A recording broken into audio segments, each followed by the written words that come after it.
It's not every day that a whistleblower in the intelligence community files a complaint about the President of the United States.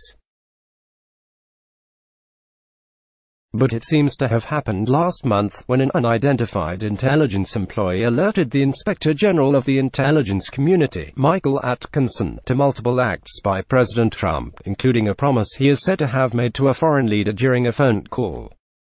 The complaint alarmed Mr. Atkinson enough that he considered it a matter of urgent concern, and alerted the Acting Director of National Intelligence, or DNI, Joseph Maguire.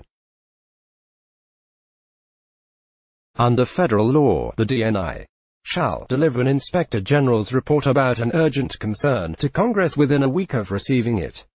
But Mr. Maguire has so far refused to.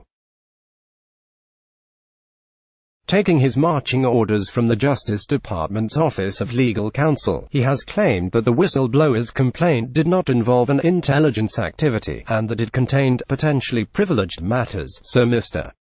Atkinson reached out to Congress himself. In a letter dated September 9, he informed Adam Schiff, the chairman of the House Intelligence Committee, of the existence of the complaint. On Tuesday, with the Director of National Intelligence still stonewalling Mr. Atkinson followed up to say that the complaint not only falls within the DNI's jurisdiction, but relates to one of the most significant and important of the DNI's responsibilities to the American people. On Thursday, Mr. Atkinson appeared before a meeting of the House Intelligence Committee that was closed to the public and the news media. Mr. Maguire is scheduled to appear before that committee in an open hearing next week. Leaders of the Senate Intelligence Committee said they expect him and Mr. Atkinson to brief them next week, too. Maybe there's not that much to the complaint, we can't know yet. What we do know is there is an important principle at stake, that Congress is supposed to have oversight, through confidential hearings, of complaints like this. There's a solid case to be made that Mr. Maguire, who has not invoked executive privilege as a reason for withholding the complaint, is ignoring the plain language of the law. While the lawyers battle over who is authorized to withhold what from whom, it's worth making two observations. First, that the intelligence community's watchdog, not some disgruntled denizen of the deep state, but a man appointed by Mr. Trump, was alarmed enough that he thought it necessary to inform Congress. Second, that the administration is doing whatever it can to keep the complaint from becoming known, even behind closed doors. Mr.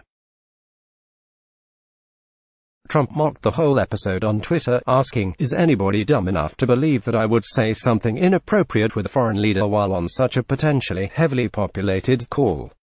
I would only do what is right anyway, and only do good for the USA." That's a curious claim from a president who has gone to great lengths to hide from his own administration the details of his many conversations with President Vladimir Putin of Russia, who has casually revealed Israeli classified intelligence to the Russian foreign minister and ambassador in the Oval Office, and whose defense secretary decided to quit after learning that Mr. Trump had told the president of Turkey over the phone that he was breaking with long-standing policy and withdrawing American troops from Syria. 3 House committees are investigating whether Mr. Trump tried to get the Ukrainian government to investigate business dealings of the son of the former vice president and current presidential candidate Joseph Biden. They have asked for a transcript of a July 25 phone call between Mr. Trump and President Volodymyr Zelensky of Ukraine. It may be no coincidence that Mr. Maguire, the man at the center of this particular storm, is serving in an acting capacity, having temporarily taken over the job of Director of National Intelligence after Dan Coats stepped down last month. That's how Mr. Trump likes it. Acting gives you great flexibility that you don't have with permanent, he said last month, referring to the acting director of the Federal Emergency Management Agency, one of the many executive branch positions that have gone for months or longer without a Senate-confirmed leader. In other words, if the president can't command abject loyalty, he'll take temp workers who will depend on him moment to moment for the jobs.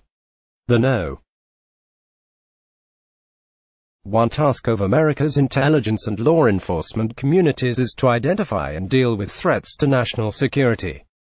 The problem, as explained by Jack Goldsmith, who led the Justice Department's Office of Legal Counsel under President George W. Bush, is that Mr. Trump's behavior has repeatedly revealed the extent to which our constitutional system assumes and relies on a president with a modicum of national fidelity, and decent judgment and reasonableness. In other words, the system isn't designed to deal with a situation in which a hazard may come from the president himself. Related whistleblower complaint sets off a battle involving Trump. Sept. 19, 2019. Amid diplomatic strain, House opens inquiry into Trump's dealings with Ukraine. Sept. 9, 2019. The Times is committed to publishing a diversity of letters to the editor. We'd like to hear what you think about this or any of our articles. Here are some tips. And here's our email, letters@nytimes.com.